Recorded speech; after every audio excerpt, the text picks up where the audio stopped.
Domino, come here, buddy. Domino, over here. Domino, come here.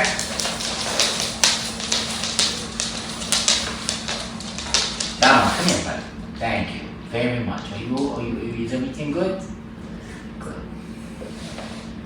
Good. Nice work. No, that's not good butt. That's firm, stubborn butt. Okay. Good. Good. Very beautiful. No. Sit. Good. Oh, I love you. You look so beautiful. So precious.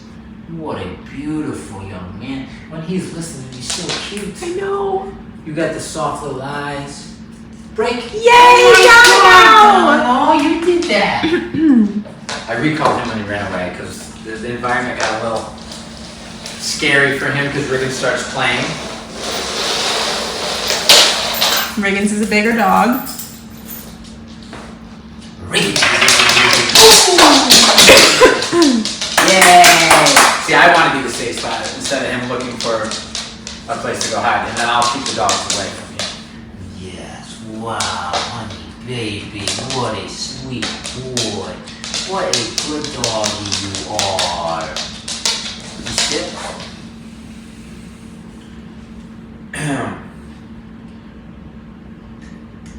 Sit. That one. Good, you stay.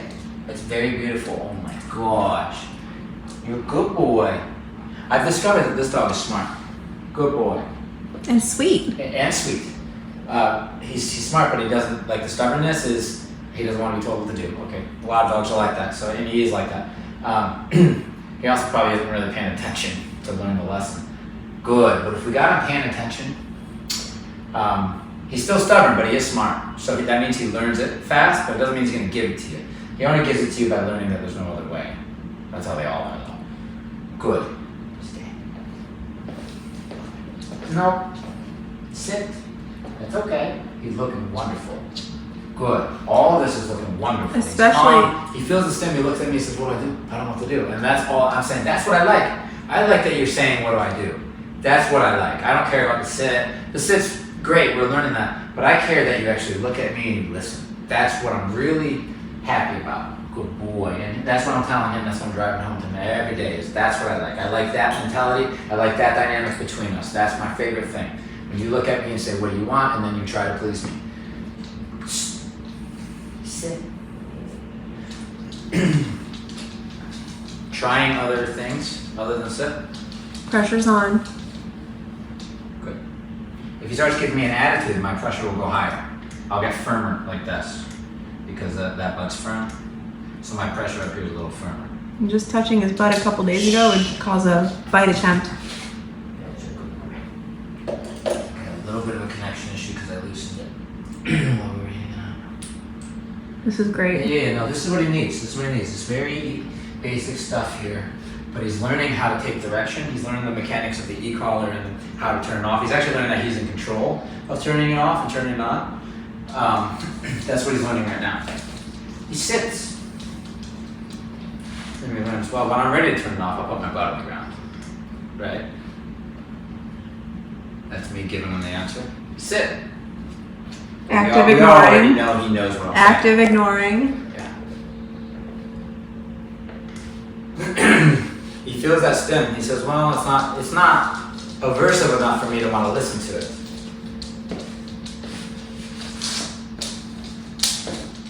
You sit. Sit. You always sit. He's paying attention to me now. Good. So I went in and gave him the answer. Good boy. Good boy. You stay. Very beautiful. Very nice. What a beautiful boy. Oh, that's a good boy. Mwah. Good boy. Very nice. Good. Very nice. If I can make a circle around him, that'd be impressive. Not quite. Sit. Again, of course, the stim's on. It starts low, and it goes up higher if he doesn't try. And it goes up higher if he has attitude. But right now I'm hanging at 8. Sit. Not enough motivation, dial up a little bit. Found that motivation, I see it in his face. Sit, and turns off. Pressure Just off. like that. Good. And he's learning, good. He learns if I put my butt on the ground when he says that word, the pressure turns off. That's what he's learning. Good. And if I get up prematurely, then it turns on again. Good. Stay. Very good. You're smart, boy. I'm proud of you. Sit. Good boy. Good. This is my boy. Look at that. We did our first circle. Good boy. Good boy. State of mind is That's perfect. A baby boy. That's the most perfect one. Soft. He's gonna mess up if I say his name, unfortunately. Domino. Break. Yay! Yeah. Good job, baby. That was a When good deal. you Big celebration. That state of mind that he was just in, where he was really calm and connected to me, listening to what I'm saying, no desire to not listen, completely following, that state of mind training. That's what we were just teaching. We were saying that state is the most important thing, is that respectful dynamic between you and me. The way you're looking at me right now, that's what I want. That's what I want as a default state of mind, okay? I want you to be like that when you're around me, okay? And when you're not like that, I'll punish you for not being like that, just like a pack member would. If another member's stepping out of line, being disrespectful, they're going to correct physically, more than likely, if they're not listening to the warnings, and to put them back in their place on the hierarchy, okay? It's a little it can be abstract if you don't know about this stuff, but the hierarchy is what's going to inform how he behaves. If he sees me as leader and him as follower, if he sees it that way, he'll sit back and let me tell him what to do, no problems. If he's giving me a problem, that's when I need to correct him. I'm not correcting, I don't care. It's not about sit, it's not about down, it's not about the command. It's about you and me and our dynamic and our relationship. And I just said to do something and you're giving me an attitude, that equals punishment. If I said to stop doing something and you're giving me an attitude, that equals punishment. If you're listening to me, we're good, baby, we're good. And that's what they're learning, okay? That's the basics of it. He's a good boy. He has aggression, meaning that he will bite easier than an average dog. His threshold is much lower, so it's very easy to get him to bite somebody. Just have a stranger come up and start touching them and they're already bit. Have a dog come up on them, start sniffing them, they're already bit. Now that's way too low of a threshold to be living in a normal life. You're gonna bump into bites, okay? Now if we're really careful and we keep him in bubble wrap and we keep everything away from him, then maybe we can avoid a bite, but the bite's still waiting. It's there, we haven't dealt with it, we're just avoiding it. Here I already told him, and purposely, and I keep pushing it out, I let him know, this is what happens when you bite. I show him, this is what happens when you bite. You get an aversive, you get submitted. And you're welcome to bite as many times as you want until you choose not to bite. And when you choose not to bite, I say, awesome job. And I just repeat that until he's like, I don't want to bite anymore. And I say, good boy. I know it sounds simple, but it's easier said than done because the dog is going to bite in order to learn not to bite. Okay? He bit at me almost immediately when I started interacting with him.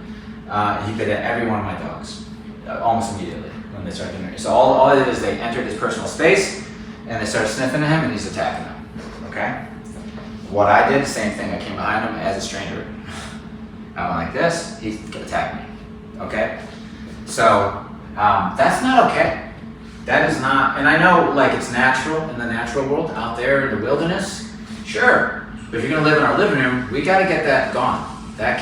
We can't just have that in the dog, and then just try to avoid, like, oh, don't touch your brakes. Trust me, I know that's why it's here, but this is for the general audience. You don't want to live with that. There's help out there that can help. But what it is really is it's teaching him that biting actually is way more aversive than just letting the dog sniff you, or just letting me touch you, or just being uncomfortable for a minute. The stranger, I don't know what they're gonna do. He's learned that biting, he knows for a fact, is gonna lead to an aversive that he's not interested in having another taste of. So that keeps him from biting. Now that we did that, he's learning that them sniffing him there's nothing. It's not bad at all compared to the aversive of biting that he gets when he bites. Letting them sniff him is nothing. What's this choice he makes now? Riggy, free. Go ahead. Go ahead. Free, go ahead. Riggy.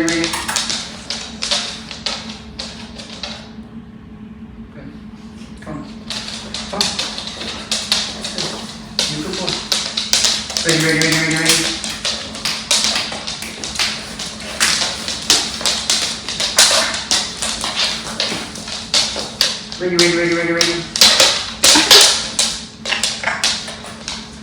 He has to show off when he has a toy. I told him to drop it because I don't want him to shake it and scare him. Good. Good boy. You see, he's accepting it now. Good boy. He's accepting it. He's not snarling. He's not saying, don't touch me. He's just letting it happen. And look, this is what the dog's doing. He's blowing air out of his nose onto your fur. That's not aversive. Compared to if he strikes, the consequence I'm going to give him is going to be so much more aversive than that little is. He doesn't want to trade it. Okay? As time goes on, he's going to learn how to say hello. My goal is that he learns, he's very awkward. He's never really done it. My goal is that he learns to say hello to my dogs and to some of my dogs that he hasn't got to know a lot yet. He learns how to interact with them a little bit. This is how he starts. He starts by taking away the gun. He's shooting everybody. He's sitting here injuring everybody. We take that away. Still uncomfortable, I know, but he's allowing the handshake to happen. Dogs are coming up and saying, who are you? That's what they do. And he's not striking. He will feel more comfortable if we keep this on repeat. Eventually, we'll see a looser version of him, and I'm hoping, and this is what we usually see, is that he starts showing some social behavior. Okay? That's what I want to see. Now, that all being said, he's going to look fantastic by the time he leaves here. He's going to look like he could be you could bring him to a dog park and let him in. We're not doing that when he goes home. I'm doing all this work to raise his tolerance so that we can, if we have boo-boos, maybe he's not going to bite. But my goal is not to introduce him to other dogs because they're all rude out there. Stranger dogs that we don't know, none of that. No meeting dogs on the street, none of that. We're advocating for him by telling everybody that we're not interested, politely, and if they cross that line, we'll be firmer, the humans, to get those people and dogs to leave so he doesn't feel like he has to. Also, if he steps up and tries to tell them to leave, he gets punished. So we say, I'll do it, and if you try to do it, I'll punish you. But I'm also going to punish them if they come too close, right? So he can trust us. Now, the way we live with him, if we want a dog friend, it has to be a friend of ours who has a dog, who are willing to take the time to do it appropriately to build a relationship over time. And then he can spend time with the dogs that we do that with. The dogs he don't know and people he don't know, after he goes home, just cut it out of the life. Just advocate for him. No, he doesn't like meeting people. He doesn't want to meet dogs, If people are asking, we're in training, whatever. No, we're not interested. That's advocating for him because he's happy with his little pack. He's happy with mommy and daddy and the kids. And everybody else I'm suspicious of. What we're telling him is, okay, you're suspicious, I get it. I don't want you to tell them that. I don't want you to deal with it. I don't want you to bark at them to try to get them to go away. I don't want you to growl. I just want you to sit here and trust that I won't let somebody come and touch you. Now, on a rare occasion, he's a breed that this might not happen to. Some breeds are so they attract people so much. You'll run into a situation, somebody will say, can I pet your dog? You'll say no, and they'll come and pet it anyway. If that happens with him, you have to be reading that and you have to be ready to be assertive to that person. Get the fuck out of here. I have to do it sometimes. I have no problem doing it. The only problem I have is that if they come back at me, and it can happen, Julia happened the other day, you tell somebody no, and they keep pushing and you're firm, they can get upset. They get upset because they're embarrassed that you said no, and now they feel foolish, so they might blow up on you a little bit, and then they always walk away. But we're not letting them come into our bubble. We have a little bubble around us. Nobody's coming in here, okay? And if you carry a certain demeanor, a certain face expression, they assume you don't want to say hi anyway. But if you're walking around down the street and you're a happy-go-lucky person, everybody's going to think you want to say hi. So you got to get that resting bitch face a little bit. You got to learn how to put it on to keep people away for our man here. That's why he's barking. That's why he's growling, because he's telling them to take a hike. So, you understand? We will do it for him, but he also gets in trouble if he tries to. And that's how we create the balance. Good boy. You're a good boy. We're pushing him out of his comfort zone. He needs to mature. This is very dangerous to have an adult dog with no exposure to the world and no leader. I mean, maybe he does have a leader. I heard the father figure can actually tell him what to do, and he listens a little bit. But we need everybody to be able to do it.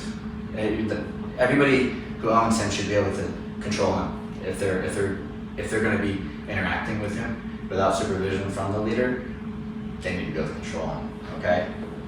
What is control? You say stop, he stops. You say do, he does. That's it, that's the trade. That's why he is allowed to live with us, because that's the trade. You live with us, you live in our house, we give you the food, we give you the bed, we give you the love, we give you the inclusion, we give you the toys. We spend expensive training on you. What we need from you is we need you to listen. That means we say do, you do, we say stop, you stop. That's it. That's the trade, okay? If he starts stepping on your toes and isn't listening, take it personally and correct it, because that's how you keep this dog from being aggressive, and that's how you keep it from being stubborn. That's how you get the best version of him, is that he knows there's consequences if he goes against the humans, right? If they say no and he doesn't stop, there's gonna be punishment. If they say do and he doesn't do, there's gonna be punishment. That's what needs to happen. It's as simple as that, okay? Right. Yeah.